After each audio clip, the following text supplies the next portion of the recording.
साथियों नमस्कार, स्वागत है आपका अपने YouTube चैनल एग्जाम मित्र पर। मैं हाजिर हूँ आपके बीच एक और नई वीडियो के साथ। तो हरियाणा जीके की जो अपनी टेस्ट सीरीज चल रही है उसमें 830 नंबर क्वेश्चन तक अपने पीछे कंप्लीट कर लिए थे और पिछले 2-3 दिन से जो सीईटी का एग्जाम है उसके फॉर्म की व्यस्तता के कारण वीडियो नहीं डाल पाए थे। आज से अपना वही क्रम फिर वापस से शुरू हो रहा है। तो कल जाते जाते आपसे यानी पिछली वीडियो के अंदर एक क्वेश्चन पूछा था कि हरियाणा का एकमात्र मंदिर बताना है जहाँ किसी भी प्राणी पर सूर्य ग्रहण का कोई प्रभाव है वो नहीं होता। तो उसका जो सही उत्तर था वो था सूर्यकुंड का मंदिर। सूर्यकुंड का मंदिर। चलिए दोस्तों शुरू करते हैं आज के क्वेश्चन नंबर 1 के साथ कि तोमर वंश है उसके इष्ट देवता कौन थे इनमें से। तोमर वंश के इष्ट देवता बताने हैं। ऑप्शन देख लेते हैं, शिव, विष्णु, सूर्यदेव या फिर गणेश। तो कौन थे तोमर वंश के इष्ट देवता पूछा है तो वो थे सूर्यदेव। सूर्यदेव ऑप्शन सी इसका सही उत्तर होगा। तो तोमर वंश है वो सूर्य के उपासक थे और अनंगपाल ने सूरजकुंड का निर्माण भी करवाया था। सूरजकुंड का नाम भी सूर्य से ही जुड़ा हुआ है और इस वंश के मंदिरों में सूर्य की प्रतिमाएं मिलती है, सूर्य प्रतिमाएं मिलती है। जो भी आपको तोमर वंश के मंदिर मिलेंगे उनमें सूर्य की प्रतिमा मिलेगी आपको। धार्मिक आस्था शासकों की संरचनाओं में झलकती है जैसे सूरजकुंड। सूरजकुंड इसका प्रमाण है। अगला क्वेश्चन देखते हैं कि सूरजकुंड का दूसरा नाम क्या है। सूरजकुंड का दूसरा नाम पूछा है। ऑप्शन देख लेते हैं, सूर्य सरोवर, मयूर झील, करण सरोवर या फिर तोमर ताल। तो सूरजकुंड का दूसरा नाम क्या है? मयूर झील। सूरजकुंड को ही बोलते हैं मयूर झील। ये नहीं देखना है कि सूरजकुंड सूरज सूरज सूरज ये करके आप सूर्य लगा दो या तोमर वंश में अनंगपाल ने बनाया तो तोमर ताल लगा दो, नहीं, इसका सही उत्तर होगा मयूर झील। सूरजकुंड का प्राचीन नाम मयूर झील था। इसका निर्माण सूर्य उपासना हेतु हुआ था। यह झील है वो अर्ध गोलाकार यानी अर्धचंद्र की आकार की है। नाम का परिवर्तन काल और संस्कृति के अनुसार होता रहा है। मयूर झील से सूरजकुंड तक जैसे शहरों के नाम भी बदले जा रहे हैं, पहले गुड़गांव बोलते थे अब गुरुग्राम हो गया, या अन्य शहरों के नाम भी बदले हैं। उसी प्रकार से इस मयूर झील का भी नाम बदलते बदलते अब सूरजकुंड हो गया है। चलिए अगला क्वेश्चन देख लेते हैं अपने कि हरियाणा के अंदर ये झील है सूरजकुंड झील या मयूर झील, प्राचीन नाम देखें तो ये कहाँ पर है। तो गुरुग्राम, नूंह, फरीदाबाद या फिर पलवल। तो कहाँ है ये? तो ये है दोस्तों फरीदाबाद के अंदर। सूरजकुंड झील है वो फरीदाबाद के अंदर है। चलिए इसके फैक्ट देख लेते हैं। सूरजकुंड है वो फरीदाबाद जिले में अरावली की तलहटी में स्थित है। हर साल यहाँ सूरजकुंड अंतरराष्ट्रीय हस्तशिल्प मेला है वो लगता है। 1 से 15 फरवरी के बीच ये मेला रहता है। इसका ऐतिहासिक संबंध है वो तोमर वंश से है। आज यह एक प्रमुख पर्यटन और सांस्कृतिक स्थल है वो बन चुका है। चलिए अगला क्वेश्चन हम देख लेते हैं। अनंगपाल द्वितीय को क्या कहा जाता है। अनंगपाल द्वितीय का दूसरा नाम ही लगा लो आप कि उनको और क्या बोला जाता है, ये पूछा है। तो ऑप्शन देख लेते हैं, सूर्य सेनापति, सूरजकुंड निर्माता, सूरजमल या फिर दिल्लीपति। तो अनंगपाल द्वितीय को और क्या बोला जाता है? सूरजमल। सूरजमल बोला जाता है। किसको? अनंगपाल द्वितीय को। तोमर वंश के थे ये। तो अनंगपाल द्वितीय को सम्मान से सूरजमल कहा जाता है। यह उपाधि उनके सूर्य उपासक होने के कारण उनको दी गई थी। उन्होंने दिल्ली, जिसका प्राचीन नाम क्या था? दिल्ली का, और सूरजकुंड की स्थापना की। सूरजकुंड जिसका प्राचीन नाम था मयूर झील। तो उपाधियां हैं ये उनकी धार्मिक आस्था और कार्यों के आधार पर उनको मिली थी।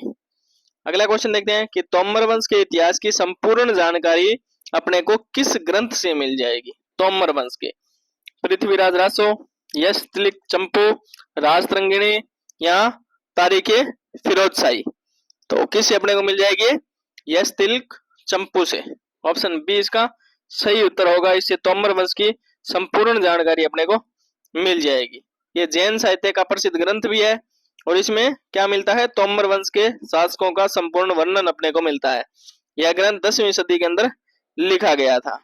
तो प्राचीन साहित्य ऐतिहासिक तथ्यों के ये महत्वपूर्ण स्रोत होते थे। अगला क्वेश्चन देखते हैं कि जब महमूद गजनवी ने उत्तर भारत पर आक्रमण किया तब हरियाणा पर किसका शासन था। देखो ये दो तरीके से क्वेश्चन आ सकता है, ध्यान से देखना है। एक तो लिखा हुआ है कि जब उत्तर भारत पर उन्होंने आक्रमण किया तब हरियाणा पर किसका शासन था, या ये आ सकता है कि जब हरियाणा पर आक्रमण किया तब हरियाणा में किस वंश का शासन था। तो ये दो अलग अलग क्वेश्चन बनेंगे। तो पहले ये देख लेते हैं कि जब उन्होंने उत्तर भारत पर आक्रमण किया तब हरियाणा पर किसका शासन था। तो ऑप्शन देख लेते हैं, तोमर वंश, मौर्य वंश, गुर्जर प्रतिहार वंश या फिर चौहान वंश। तो किसका था, महमूद गजनवी ने उत्तर भारत पर आक्रमण किया तब गुर्जर प्रतिहार वंश है उनका शासन हरियाणा में था। और जब पूछे, चलिए इसके फैक्ट देख लेते हैं। चलो पहले गुर्जर प्रतिहार वंश, तो 10वीं 11वीं सदी में हरियाणा पर गुर्जर प्रतिहार शासन था। महमूद गजनवी ने इस काल में भारत पर आक्रमण किए थे और इस वंश का अंतिम प्रभावशाली जो शासक है वो मिहिर भोज था। राजनीतिक अस्थिरता और कमजोर प्रतिरोध से विदेशी आक्रमणकारी है वो इसमें सफल रहे थे। चलिए अगला क्वेश्चन और देख लेते हैं। महमूद गजनवी है वो शासक कहाँ के थे, कंधार, गजनी, बलख या फिर बुखारा। तो कहाँ के शासक थे वे, महमूद गजनवी तो वो गजनी के शासक थे। गजनी जो एक गांव है, छोटा सा गांव है, कहाँ, अफगानिस्तान। चलिए अगला क्वेश्चन देख लेते हैं, इसके फैक्ट देख लेते हैं। गजनी वर्तमान अफगानिस्तान में है। महमूद गजनवी यामीनी वंश का शासक था और उसने 17 बार भारत पर आक्रमण किया। पूछ सकते हैं कि महमूद गजनवी ने कितनी बार भारत पर आक्रमण किया, तो 17 बार। उसका राज्य है वो इस्लामी संस्कृति का केंद्र भी था। चलिए अगला क्वेश्चन देख लेते हैं, गजनी वंश का दूसरा नाम क्या था, तुर्क वंश, यामीनी वंश, लोधी वंश या फिर सैयद वंश। तो अभी पढ़ गए हैं कि महमूद जो गजनवी थे वो किस वंश से थे, तो उसका जो सही उत्तर है वो यामीनी वंश था। यामीनी वंश से थे तो गजनी वंश का दूसरा नाम यामीनी वंश हो गया। ऑप्शन बी इसका सही उत्तर होगा। तो यामीनी वंश के प्रमुख शासक रहे कौन, महमूद गजनवी। यामीनी का अर्थ क्या होता है, रात्रि, जो शाही उपाधियों से जुड़ा हुआ है। इस वंश ने भारत पर कई लूटमार आधारित अभियान भी चलाए थे। तो कई मुस्लिम वंशों के अलग अलग नाम रहे हैं जिनमें एक से अधिक उपाधियां भी प्रचलित थी। अगला क्वेश्चन देखते हैं कि महमूद गजनवी के पिता का क्या नाम था। महमूद गजनवी के पिता का नाम पूछा है, अलप्तगीन, सुबुक्तगीन, बहराम शाह या फिर मोहम्मद गोरी। तो क्या नाम था, सुबुक्तगीन। ऑप्शन बी इसका सही उत्तर है, महमूद गजनवी के पिता का नाम था सुबुक्तगीन। ये गजनी साम्राज्य के संस्थापक भी थे। उसने भारत पर पहला हमला है वो जयपाल के खिलाफ किया था। तो सुबुक्तगीन तुर्क मूल का दास था जो बाद में शासक बनता है। तुर्की दासों का शासक बन जाना उस समय आम बात थी, जिसका सबसे बड़ा उदाहरण है महमूद गजनवी के पिता सुबुक्तगीन। अगला क्वेश्चन देख लेते हैं, महमूद गजनवी के समय खलीफा कौन थे। उस समय कौन हुआ करते थे, खलीफा हुआ करते थे। पूछा महमूद गजनवी के समय वो कौन थे, तो अल मुस्तासिम, अल मुतवकिल, अल आदिर बिला या फिर अल नासिर। तो कौन थे, अल आदिर बिलाए, बिला या फिर बिलाए ए भी आ सकता है इसमें। तो अल आदिर बिला थे। खलीफा ने महमूद को धार्मिक उपाधियां दी। इस्लामी सत्य को मान्यता देने के लिए महमूद ने खलीफा को श्रद्धांजलि दी थी। अल आदिर बिलाए बगदाद के अब्बासी खलीफा थे। तो राजनीतिक वेदता के लिए खलीफा की मान्यता होना उस समय बहुत जरूरी था, अनिवार्य था। अगला क्वेश्चन देखते हैं कि महमूद गजनवी है वो गद्दी पर कब बैठे। कब बैठा था महमूद गजनवी गद्दी पर, तो 985 ईस्वी, 997, 1000 या 1010 ईस्वी के अंदर। तो कब बैठे थे, 997 ईस्वी के अंदर महमूद गजनवी है वो गद्दी पर बैठते हैं। सत्ता संभाली उन्होंने गजनी की। सत्ता संभालने के बाद उसने भारत पर अभियान शुरू कर दिए और 1030 में उनकी मृत्यु हो जाती है। तो 997 से 1030 तक का जो काल था वो महमूद के भारत पर हमलों के लिए कुख्यात है। 17 आक्रमण किए थे उन्होंने भारत पर। चलिए अगला क्वेश्चन देखते हैं कि महमूद गजनवी का जो शासन काल है वो कब से कब तक रहा। तो 1000 से 1025, 997 से 1030, 999 से 1035, 995 से 1025। तो वो शासक बने थे 997 में, उनकी मृत्यु हुई थी 1030 के अंदर। तो 997 से 1030 तक वो शासक रहे थे। इस बीच उन्होंने 17 बार भारत पर आक्रमण किया और सोमनाथ जैसे मंदिरों को उन्होंने लूटा था। शासनकाल में गजनी एक सांस्कृतिक केंद्र भी था। 33 वर्षों का उनका जो है शासनकाल रहा, जिसमें उन्होंने बेहद आक्रामक नीतियां अपनाई थी। अगला क्वेश्चन देख लेते हैं, महमूद गजनवी की उपाधियां क्या क्या थी? गजनी का बादशाह, यामीन उद दौला, यामीन उद मिल्ला, सुल्तान हिंद, शाह गजनी। तो क्या उपाधियां थी उनकी? तो यामीन उद दौला और यामीन उद मिला। किसको बोलते थे? महमूद गजनवी को। ये उनकी उपाधियां थी। उपाधियां किनके द्वारा? खलीफा द्वारा। इसका अर्थ क्या होता है? राज्य का सहायक और ईश्वर का सहायक। उसने स्वयं को सुल्तान भी घोषित किया था। तो राजनीतिक वेदता और धार्मिक श्रेष्ठता दिखाने के लिए ऐसी उपाधियां उन्होंने धारण की थी। सुल्तान की उपाधि धारण करने वाला पहला शासक कौन था? सुल्तान की उपाधि सबसे पहले किसने धारण की थी? महमूद गजनवी, मोहम्मद गोरी, इल्तुतमिश या फिर बाबर। तो किसने की थी? महमूद गजनवी ने सुल्तान की उपाधि धारण की थी। तो सुल्तान की उपाधि को इस्लामी राजनीति में वेदता के रूप में प्रयोग किया। इस उपाधि का प्रयोग भारत में सबसे पहले उसी ने किया था। तो सुल्तान उपाधि ने उसे खलीफा से स्वतंत्र शासक घोषित किया था। अगला क्वेश्चन देखते हैं कि महमूद गजनवी ने भारत पर कितने आक्रमण किए थे? तो कितने किए थे उन्होंने? 15, 16, 17 या 18? तो फैक्ट के अंदर पीछे अपने पढ़ गए हैं कि उन्होंने भारत पर 17 आक्रमण किए थे। ऑप्शन सी इसका सही उत्तर है। 17 आक्रमण किए थे। पहला आक्रमण किया था 1001 के अंदर। कब बने थे वो? 997 में शासक बने थे गजनी के। और 1001 में आक्रमण करते हैं किस पर? जयपाल पर। अंतिम आक्रमण किया था 1025 में। मृत्यु कब हो जाती है? 1030 के अंदर। तो सोमनाथ पर किया था 1025 में अंतिम आक्रमण। और उनका मुख्य उद्देश्य क्या था इन आक्रमणों का? लूट और विस्तार। ज्यादा क्या था? लूट मचाना, लूट करना। तो आक्रमणों ने भारत की सांस्कृतिक संपत्ति को काफी नुकसान पहुंचाया। चलिए आगे देखते हैं कि महमूद गजनवी का भारत पर आक्रमण करने का मुख्य उद्देश्य क्या था? धर्म प्रचार, स्थायी शासन, लूट और धन प्राप्ति या फिर व्यापार का विस्तार करना। तो उनका मुख्य उद्देश्य है वो क्या था उस समय? तो लूट और धन प्राप्ति करना। ऑप्शन सी इसका सही उत्तर होगा। लूट और धन प्राप्ति। मंदिरों को लूटा उन्होंने और खजाना कहाँ ले गया? गजनी ले गया। और सोमनाथ मंदिर से उन्होंने अपार संपत्ति लूटी थी। उसने भारत पर शासन करने की बजाय केवल हमले किए थे। धार्मिक आक्रमण नहीं बल्कि आर्थिक कारण है वो ज्यादा महत्वपूर्ण थे। गजनी कहाँ पर था या कहाँ पर है? गजनी कहाँ है? तो ईरान, पाकिस्तान, अफगानिस्तान या उज्बेकिस्तान। तो गजनी कहाँ है? अफगानिस्तान के अंदर। ऑप्शन सी इसका सही उत्तर है। गजनी वर्तमान अफगानिस्तान में है। यामीनी वंश की राजधानी थी और महमूद गजनवी ने यहीं से भारत पर आक्रमण किए थे। यहाँ कई इस्लामी कला व संस्कृति के केंद्र स्थापित हुए हैं। तो गजनी की भौगोलिक स्थिति ने भारत पर हमलों के लिए इसे आदर्श ठिकाना बना दिया था। अगला क्वेश्चन देखते हैं कि महमूद गजनवी का सबसे प्रसिद्ध आक्रमण है वो इनमें से कौन सा था? जो उन्होंने कनौज पर किया, दिल्ली पर किया, सोमनाथ मंदिर पर किया या फिर थानेश्वर पर किया? तो सबसे जो प्रसिद्ध आक्रमण है वो था सोमनाथ मंदिर पे, जी, जहां उसने भारी लूट मचाई थी, सोमनाथ मंदिर। और ये अंतिम आक्रमण भी था 1025 के अंदर। चलिए फैक्ट देख लेते हैं इसके।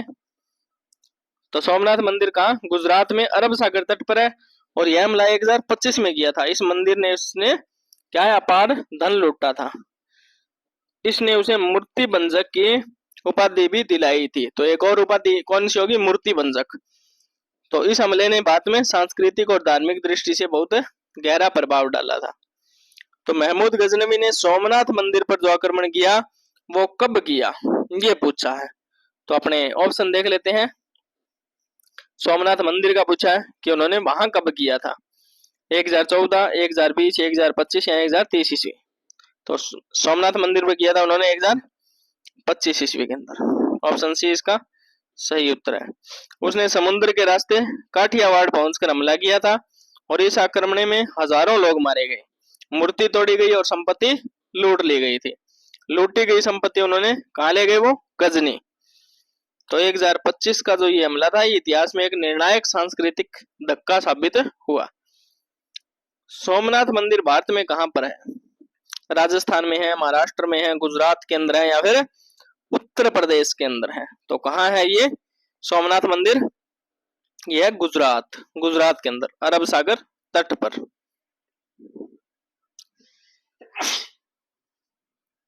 तो ये गुजरात के अंदर है। यह मंदिर सौराष्ट्र क्षेत्र में वेरावल के पास स्थित है। यह भगवान शिव का प्रमुख ज्योतिर्लिंग मंदिर है। इसे कई बार तोड़ा गया और फिर पुनर्निर्माण हुआ इनका। तो इतिहास में बार बार आक्रमणों और पुनर्निर्माण का प्रतीक बना यह मंदिर भारत की धार्मिक सहन शक्ति का उदाहरण है। हरियाणा पर प्रथम तुर्क आक्रमणकारी है, वो इनमें से कौन था? तो कौन था? मोहम्मद गौरी, मोहम्मद गजनवी, इल्तुतमिश, या फिर कुतुबुद्दीन ऐबक? तो पहला तुर्क आक्रमणकारी था महमूद गजनवी। ऑप्शन बी इसका सही उत्तर है, महमूद गजनवी थे। उसने हरियाणा में थानेश्वर और कुरुक्षेत्र क्षेत्रों पर आक्रमण किया। पहला हमला था 1009 के अंदर। हरियाणा में भी क्या लूटा? धार्मिक स्थलों को। तो महमूद गजनवी ने उत्तर भारत के कई क्षेत्रों को तुर्क आक्रमणों के अधीन आकर लूटपाट का मार्ग है वो प्रशस्त किया, आगे बढ़ाया। महमूद गजनवी ने हरियाणा पर पहला आक्रमण कब किया था? 1001 में, 1009, 1010 या फिर 1014? तो हरियाणा पर पहला आक्रमण कब किया उन्होंने? 1009 के अंदर। ऑप्शन बी इसका सही उत्तर है, 1009 के अंदर किया था। यह हमला थानेश्वर मंदिर, थानेश्वर क्षेत्र पर हुआ था। वहां क्या है? चक्कर स्वामी मंदिर को उन्होंने लूटा था। धार्मिक मूर्तियों को नष्ट कर दिया गया। तो थानेश्वर की धार्मिक प्रतिष्ठा महमूद को वहां लूट के लिए आकर्षित करती थी। आगे देखते हैं कि महमूद गजनवी ने हरियाणा पर पहला आक्रमण कहाँ किया था, उस जगह का नाम बताना है। कुरुक्षेत्र, थानेश्वर, पानीपत या हिसार?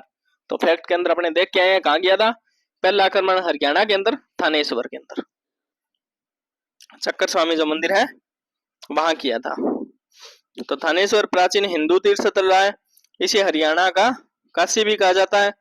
यहाँ के प्रसिद्ध मंदिरों को महमूद ने निशाना बनाया और धार्मिक प्रतिष्ठानों को नष्ट करना महमूद की आर्थिक और धार्मिक रणनीति का हिस्सा था।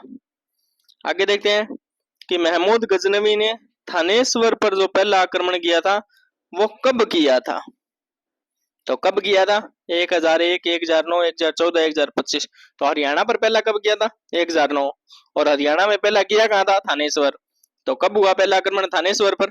1009 के अंदर। 1009 ऑप्शन 20 का सही उत्तर है। चक्कर स्वामी मंदिर को नष्ट किया था लूट के साथ। मूर्तियां कहाँ ले गए? गजनी। 1009 का यह पहला यह हमला है वो धार्मिक और सांस्कृतिक दृष्टि से हरियाणा के लिए एक बहुत बड़ा झटका था। महमूद गजनवी ने थानेश्वर पर दूसरा आक्रमण कब किया था? 1010, 1012, 1014, 1015? तो पहला है वो कब किया था अपने? 1009 के अंदर। दूसरा कब किया था? 1014 के अंदर, 5 वर्ष बाद के अंदर। तो इस हमले में बची हुई संपत्तियां और मूर्तियां वो नष्ट की गई। हिंदू प्रतिरोध को दबाने का प्रयास हुआ। महमूद की रणनीति है वो दोहराव वाली थी। पहला हमला, फिर पुनः लौटकर और भी ज्यादा विनाश करना उस जगह का। तो महमूद गजनवी ने थानेश्वर पर आक्रमण किया, तब वहां का शासक है वो कौन था? तो कौन था? पृथ्वीराज, आनंदपाल, जयपाल या फिर उदयपाल? तो कौन थे? जयपाल। थानेश्वर पर जब पहला हमला किया तब शासक थे जयपाल। जयपाल हिंदू शाही वंश का शासक था। उसने प्रारंभ में महमूद का विरोध किया पर हार गया। बाद में जयपाल है वो आत्मदाह कर लेते हैं। तो जयपाल की जो पराजय थी वो इतिहास में तुर्कों की भारत में बढ़ती शक्ति की शुरुआत मानी जाती है। आगे देखते हैं कि महमूद गजनवी ने 1014 में थानेश्वर पर आक्रमण किया, तब वह क्या ले गया था? तब वह क्या ले गया था 1014 में जब उसने आक्रमण किया था? तो चक्कर स्वामी महाराज की मूर्ति, सोने की घंटी, शिवलिंग या देवी दुर्गा की मूर्ति क्या ले गया था? तो जो मंदिर था वो चक्कर स्वामी महाराज का था, तो वहां से चक्कर स्वामी महाराज की मूर्ति ले गए थे। ऑप्शन ए इसका सही उत्तर है। यह मूर्ति जो है वो भगवान विष्णु से संबंधित है। उसे गजनी ले जाकर सीढ़ियों के अंदर उसने दबा दिया था। यह कृत्य क्या है? उसके प्रतीकात्मक धार्मिक अपमान का संकेत भी था। मूर्तियों को नष्ट करना महमूद की आक्रामक धार्मिक नीतियों का हिस्सा था। आगे देखते हैं कि चक्कर स्वामी महाराज की मूर्ति है वो किस देवता से संबंधित थी? शिव, विष्णु, ब्रह्मा या गणेश? तो कौन से देवता से संबंधित थी? विष्णु भगवान से, भगवान विष्णु। ऑप्शन बी इसका सही उत्तर होगा। चक्कर क्या है? सुदर्शन भगवान विष्णु का प्रमुख आयुध है। तो थानेश्वर में विष्णु पूजा का बहुत अधिक महत्व था। विष्णु की पूजा उस समय उत्तर भारत में अत्यंत लोकप्रिय थी। आगे देखते हैं, महमूद गजनवी है वो चक्कर स्वामी की मूर्ति कहाँ लेकर गया था? तो लाहौर, काबुल, बगदाद या गजनी? तो कहाँ लेके गया था? गजनी के अंदर। गजनी कहाँ है? अफगानिस्तान के अंदर। तो गजनी में मूर्ति को मस्जिद की सीढ़ियों के अंदर गाड़ा गया और यह उसकी धार्मिक श्रेष्ठता दिखाने की रणनीति थी। और यह किसका अपमान था? हिंदू धर्म का अपमान किया था उन्होंने। महमूद गजनवी को और क्या कहते थे? मंदिर रक्षक, मूर्ति निर्माता, मूर्ति भंजक या धर्म रक्षक? तो उनको और किस नाम से जाना जाता था? तो उनको बोलते थे मूर्ति भंजक, मूर्ति तोड़ने वाला। तो क्या है इस उपाधि का अर्थ? क्या है? मूर्तियों को तोड़ने वाला। यह उपाधि उसे भारत के मंदिरों को नष्ट करने के कारण मिली थी। विशेष रूप से सोमनाथ मंदिर के विनाश ने इस उपाधि को प्रसिद्ध कर दिया था। इस उपाधि से उसका धार्मिक कट्टरता का दृष्टिकोण भी स्पष्ट होता है। तो ये थे अपने आज के 30 क्वेश्चन। कमेंट बॉक्स में आप बताइएगा आपको वीडियो कैसी लगी। वीडियो अच्छी लगी तो वीडियो को लाइक कीजिएगा, कमेंट कीजिएगा, चैनल को सब्सक्राइब कीजिएगा। और कल जो क्वेश्चन आपसे पूछा था कि हरियाणा का मंदिर बताना था जहाँ किसी भी प्राणी पर सूर्य ग्रहण का प्रभाव नहीं होता, तो वो सूर्यकुंड का मंदिर था। तो आज के लिए आपका जो क्वेश्चन है वो है कि हरियाणा में सबसे अधिक गांव है वो किस जिले के अंदर है? हरियाणा में